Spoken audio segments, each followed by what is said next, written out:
भोपका निसर्गाच्या सानिध्यात वसलेले आणि कानिफनाथांच्या आशीर्वादाने भरलेले हे अतिशय सुंदर असे ठिकाण. नाथ संप्रदायामध्ये एकूण असे 9 नाथ होऊन गेले. कानिफनाथ हे त्यातील 5वे नाथ.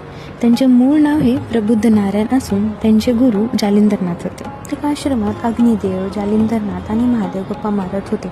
महादेव म्हणाले, जालिंदरा, हिमालयात एक मोठा हत्ती आहे. तिथे प्रबुद्ध नारायणाने जन्म घेतला आहे.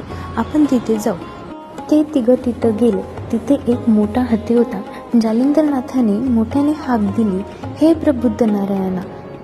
त्याचवेळी एक 17 वर्षाचा मुलगा हत्तीच्या कानातून बाहेर आला. त्यामुळे त्या मुलाला नाव हे कानिफनाथ ठेवण्यात आले. हेच होते हे आपले 5वे नाथ, ते कानिफनाथ. पुण्यापासून भोपगावला जाण्यासाठी फक्त अर्धा तासाचा रस्ता आहे. जाताना सुंदर असा घाट बघायला भेटतो आणि पुढेच तुम्हाला जर थोडं आणखीन लोकेशन जर फिरायचे असेल तर पुढेच सासवडचे संगमेश्वर आणि सांगवटेश्वर मंदिर आहे. हे 3 लोकेशन जर तुम्हाला एका दिवसात जर बघायचे असेल तर हा रूट एकदम उत्तम आणि सुंदर आहे.